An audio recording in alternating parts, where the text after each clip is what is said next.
everyone, and welcome back to another insightful episode of MedSynapse podcast series, where we bring you conversations that highlight real-world challenges, inspiring healthcare journeys, and the people creating meaningful impact in medicine and the society.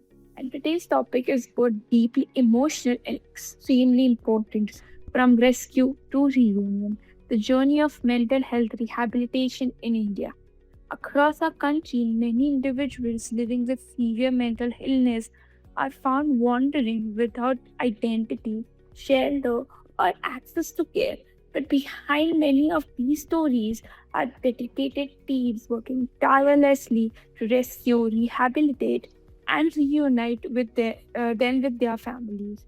And to discuss this important subject, we're joined by Dr. Prathamesh Hemnani, who is a consultant psychiatrist and associate psychiatrist at Shraddha Rehabilitation Foundation, an organization founded by Dr. Bharat Vakwani that has helped reunite more than 12,500 wandering mentally ill destitute with their families across India.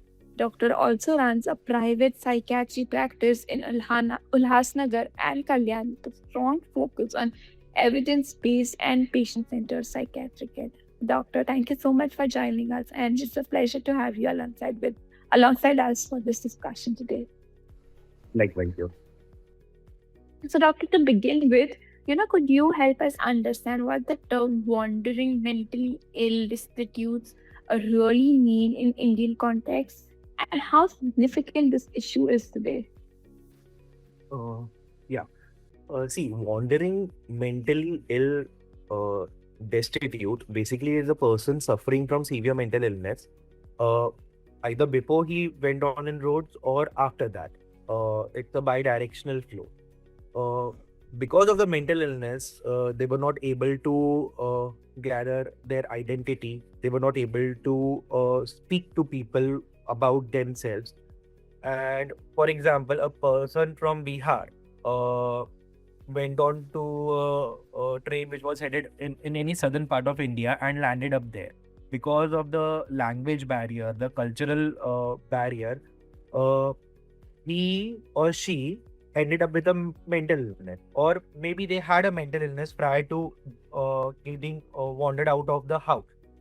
They end up in some other part of the country where there is no one to take care of them, and they end up in road. So you must have seen those uh, disheveled, untidy people who carry loads of bags and just wander around the cities. Uh, if I'm about to comment on the magnitude, we don't have the exact numbers, but uh, as per the data, almost 50 to 60% of the roadside destitutes are suffering from mental illness. And like the data which was there till 2016, almost 1.8 million people were roadside destitute. So roughly almost you can count almost a million of them have mental illness. And these people are always suffering from severe mental illness like schizophrenia, bipolar disorder, schizoaffective disorders, dementia, severe depression with catatonia. And the treatment gap in India regarding mental illness is huge. Like statistics say there is almost 70 to 90% of treatment gap. Uh, Most of the psychiatrists are focused on are centered in the urban areas, the metro cities, and a huge chunk of population stays in the rural areas. And someone from that area gets a mental illness, uh, there was no treatment opportunity there, and then that person ended up on the roads. So this is the scenario which is right now we are facing in India. But I think that's truly eye-opening, and thank you for sharing that, doctor. So now, doctor, could you walk us through the journey of a patient from the moment they are rescued to eventually being reunited with the family? Before that, I'll just give you a brief of work what we do. Shraddha Rehabilitation Foundation was started in 1988 by Dr. Bharat Watwani and Dr. Smita Watwani, ma'am. Dr. Bharat, they both are the founding members. Dr. Bharat Watwani is the founding chief psychiatrist of Shraddha Rehabilitation Foundation. And the Karzat Center, Karzat is situated in small village. The center is situated in a small village called Karzat in Raigad district of Maharashtra. That came up in 2006. So since 2006, since the inception of the center till date, we have almost reunited 12,500. That was till the calendar year of December 2025. So I think as of today, the number has gone up to 13,000, roughly. I don't have the exact number as of today, but the exact number, if I'm able to tell you, just one second now, 12,587. And this was pan India with some international reunions. Yes, I think that's incredible to know the impact also it is creating. That's really interesting, doctor. And also, I feel the process also sounds incredibly challenging, but at the end, it's very rewarding when you hear the numbers. I think more than the numbers, it is what the emotions count. Now, the team Mm. is spearheaded by Dr. Bharat Vatwani sir and Dr. Smita Vatwani ma'am. But we have four trustees on board: Dr. Nilesh Matre, Denith Matthew, and Dr. Rupa Tikchandani. And in the Kardat Center, we have associate psychiatrist, me, and my colleague, Dr. Swarali Ponvilkar. Dr. Swarali has been there since almost 5 years, and she has gone up till Bangladesh for certain reunions. And she explains that when the patient was missing for 21 years, the reunion journey was fantastic, but she ended up taking a camp there for the villagers, spreading awareness about mental health and treating them. She always carries, whoever from our team goes, they carry certain medications, emergency medications and psychiatric medications. If someone is in need, we can help them out. And she roughly saw some odd 60 patients that day in a remote village in Bangladesh. So this is the thing is, this is the main core team. But then we have almost uh, at the Karzat Center, we have 20-25 nurses, we have residential medical officers. And the thing which stands out for this NGO is that there are a lot of NGOs working for the wandering mentally ill, for the roadside destitutes per se, who are not wandering, who are not mentally ill. But this is the only foundation in India which is comprising of a team of psychiatrists. Plus, we have almost 35 social workers from all over India. So, for example, if we have someone from Tamil Nadu, we get a referral from Tamil Nadu, and the patient, no one speaks Tamil here, but we have Tamil speaking social workers. So, the team comprises from almost different dialects, different languages, people who speak some certain languages. So, if someone comes from a remote village of Maharashtra, and the dialect is completely different from what normal Marathi is. A social worker comes up and he is able to recognize that because that's their work. That this dialect is from this vidarbh, this basic, this belt, and then we are able to find more details about that person from that. Yeah, that's very interesting, doctor. So, doctor, I'm sure like while these reunions are inspiring, the rescue and early treatment phases come with many practical and emotional difficulties. So, could you tell us what are some of the key challenges you and your team commonly face during this phase? So these are the roadside wandering mentally ill roadside destitutes, which are basically rescued. So now we rescue them, either they are directly roadside pickups or Mm. police referrals, because the Mental Healthcare Act Um, 2017 has a clause that if any mentally ill patient is found on the road, it is the responsibility of the police to rescue them and refer them to a nearby mental health care establishment, wherever it is. Then we have collaborated with 153 NGOs pan India who work on this issue. So we get referrals from these NGOs also and other state mental health authorities. Like for example, in State Mental Health Authority Maharashtra, we get referrals from Regional Mental Hospital Thane, Regional Mental Hospital Pune, Regional Mental Hospital Ratnagiri, and so on. These are the basically the referral uh, unit which works on. And the intervention is fourfold always. First is rescuing them, rescuing a roadside destitute and providing them with shelter and treatment. Now, the treatment per se is not, we directly don't start the psychiatric treatment because the person has been on roads for we don't know how much time, Firstly, the main challenge is medically. They are suffering from a lot of nutritional deficiencies. They are suffering from a lot of infections because the immunity has gone so low.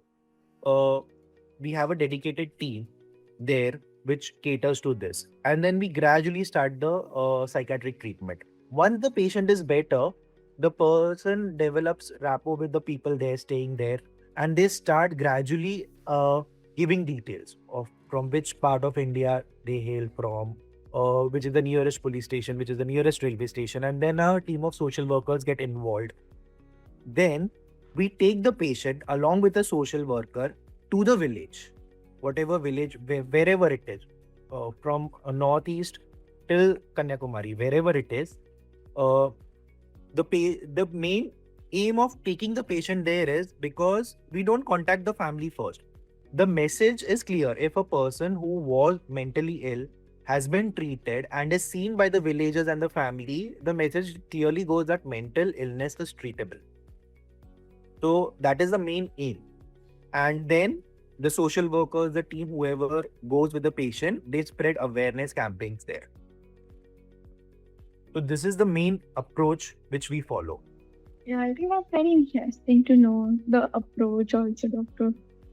Yeah, this is the master chart which we have till from 2006 till December 2025. So if you can see the number here, this is the number we have reunited all over India and certain international reunions here. Yeah, that's incredible. That's incredible, doctor, and the work that you have been doing over the years is really interesting and incredible, doctor. So now, doctor, before we conclude, what message would you like to share with healthcare professionals as well as the society at large to improve awareness, empathy, and support for individuals living with severe mental illness? Firstly, I like to add, I'm the latest addition to this team. So the experience for me is negligible compared to what work Dr. Bharat Watwani, Dr. Smita Watwani, Dr. Swarali, and the other team members have been doing for over years. The message in general, it is that if this message goes to anyone, if you see any wandering mentally ill, the least you can do is, if you can't help them directly, just inform the local authority. So at least they are rescued and the treatment is started so that they get reunited with their family members as soon as possible. Uh, the stigma around mental illness is so much that people tend to fear that if the patient gets violent, what if hardly 1 to 2% of schizophrenics become violent. We have rescued so many people. Like, if we have rescued 100, only I'll say 3 or 4 people were there, patients were there who got violent. But after the support, when they come to know that ki हाँ, when we tell them कि घर लेके जाना है, घर का बताओ, कुछ खाने के लिए देंगे, the violence is turned towards a supportive system. They themselves come forward and they are humans. At last, they are humans. They also need shelter, they need support, they need to be reunited with the family members. So that is the last you can do. There are a lot of mental health podcasts, there are a lot of mental health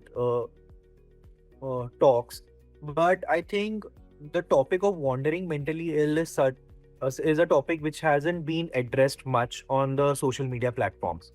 So this needs to go out, that these patients need care.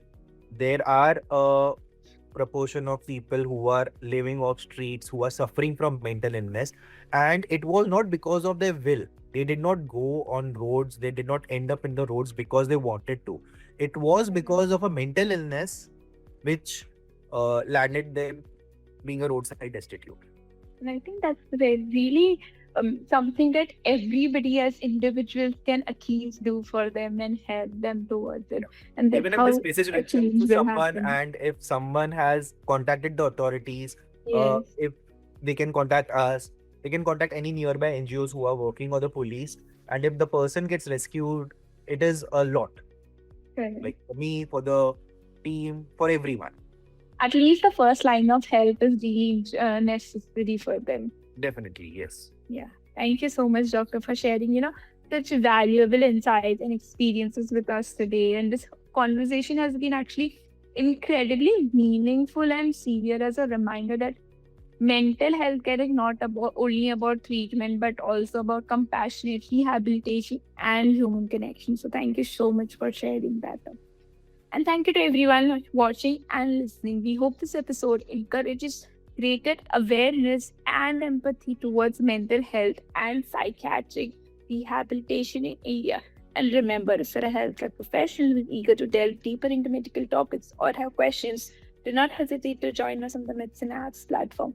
MedSynapse platform is not just a resource, it's a dynamic space where you can connect with your medical peers, participate in meaningful discussions, and contribute to the ongoing evolution of healthcare. So until next time, stay informed, stay compassionate, and we'll see you in the next episode. Thank you.